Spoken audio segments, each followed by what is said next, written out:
Jamaah, oh jamaah, alhamdulillah. Alhamdulillahirrabbilalamin, masih di Islam itu indah. Dan biasanya Ustadz Maulana kalau udah segmen 2, wah Pasti lebih banyak. seru. Iya Karena dong, jamaahnya makin bertambah. Masya Dari Allah. Indonesia Tengah dan Timur.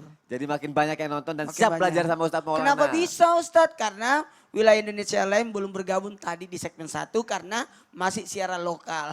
Baik, karena sekarang sudah bergabung semua, aku kasih tahu ya tema kita hari ini adalah benarkah semua orang tua sabar? Nah, buat para orang tua, benar nggak?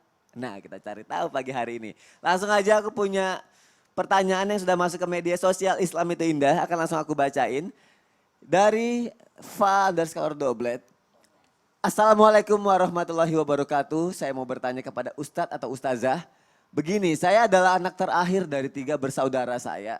Dari 3 bersaudara. Saya merasa ayah saya memperlakukan saya dan kakak yang kedua itu berbeda dari kakak saya yang pertama. Dan ibu saya pun juga menyadari lalu menyuruh saya untuk sabar karena memang watak ayah saya seperti itu. Sejak madrasah sanawiyah sampai aliyah, saya selalu menabung sendiri dari uang jajan saya untuk membeli kebutuhan saya sendiri. Seperti tas, sepatu, kuota dan lain-lain. Lama-kelamaan saya sudah terbiasa dengan sikap ayah saya. Namun terkadang saya juga iri melihat teman-teman saya sangat disayangi oleh ayahnya. Bagaimana ya caranya agar saya bisa benar-benar lillahi ta'an dengan keadaan ini? Soalnya ibu saya sering lihat saya nangis, bahkan sampai sakit karena memikirkan hal ini. Sekian, wassalamualaikum warahmatullahi wabarakatuh. Kasus ini memang banyak mungkin terjadi di antara kita, seorang orang tua yang pilih kasih terhadap anaknya. Nah, bagaimana cara menyelesaikannya? Akan kita cari tahu. Kita dengarkan tausiah dari guru kita, Ustadz Syam. Silakan Ustadz. Bismillahirrahmanirrahim. Tentu saja sifat pilih kasih ini pernah juga terjadi di masa baginda Nabi SAW.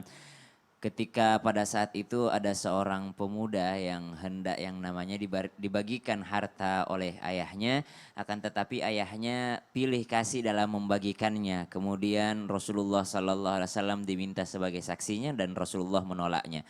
Kata Rasulullah, saya tidak mau menjadi saksi daripada kezaliman seorang orang tua terhadap anak-anaknya.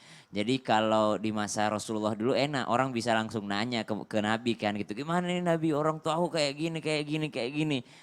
Rasul tuh langsung mengatakan saya tidak mau jadi saksi aja gitu. Tapi tetap hak orang tua, misalnya dia mau seperti itu kepada anaknya, Nabi pun nggak melarangnya, cuma Nabi nggak mau menjadi saksinya. Artinya tetap orang tua itu berada di posisi yang tinggi, posisi yang mulia. Sehingga kita sebagai anak tidak akan pernah bisa yang namanya melawan orang tua walaupun misalnya orang tua seperti ini. Namun yang kedua yang ingin kami ingatkan, karena kita tidak sedang mencari jawaban untuk orang tuanya. Jelas perlakuan orang tuanya adalah perlakuan yang zalim. Kita ingin mencari jawaban bagaimana kita sebagai anak menghadapinya kalau orang tua kita seperti itu. Yang pertama, Al-Quran banyak sekali menekankan tentang berbuat ihsan terhadap orang tua. Ketika berbuat baik kepada orang tua, Al-Quran tidak mengatakan ma'ruf, karena bahasa Arabnya kebaikan itu kan ada ma'ruf, ada khair, ada tayyib, itu ada saleh, itu perbuatan baik semua. Tapi Allah menggunakan kalimat ihsan.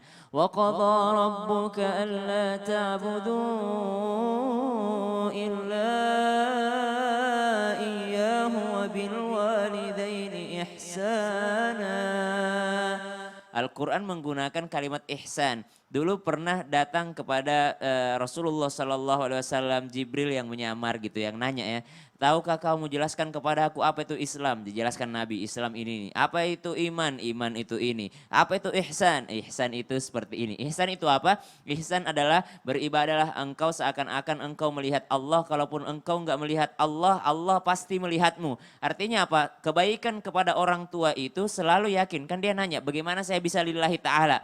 Maka caranya adalah berbuat ihsanlah kepadanya. Apa tuh ihsan? Ya udah yakin aja bahwasanya ini yang menilai gue Allah, bukan orang tua gitu. Ya udah, kalau saya harus berbuat baik kepada orang tua yang zalim, ya udah biar Allah yang membalas saya, bukan saya menuntut balasan dari orang tua saya gitu. Maka yang kedua adalah mengambil kebaikan, sisi baiknya. Apa sisi baiknya? Anda akan menjadi seorang anak yang mandiri insya Allah. Karena ketika kakak-kakak Anda diberikan jajan, diberikan semuanya, Anda sudah belajar menabung dari kecil.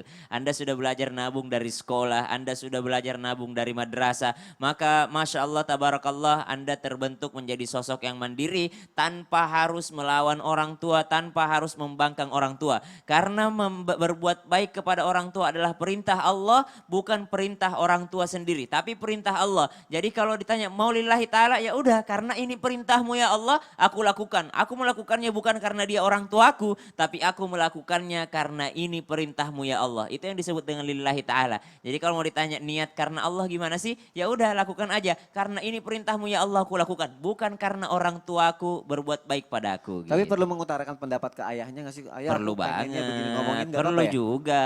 Karena protesnya si anak muda tadi di masa Nabi kan langsung datang kepada Nabi SAW. Kenapa nih orang tuh protes kan? Artinya Oh. bukan terdiam melihat ayah begitu saja. Karena kita juga nggak mau membiarkan Iya. orang tua kita zalim kan? Iya. Kita nggak mau membiarkannya zalim. Jadi gak apa-apa diomongin dan alhamdulillah sih positifnya anaknya jadi bertanggung jawab dengan dirinya Iya sendiri ya dong, Ustadz ya. Masya Allah itu. Masya Allah, terima kasih Ustadz ya, Sama-sama, Masya Allah. Tetap berbuat baik pada orang tua dan tetap ihsan, Masya Allah. Itu jawabannya karena penilaiannya dari Allah Subhanahu Wa Taala.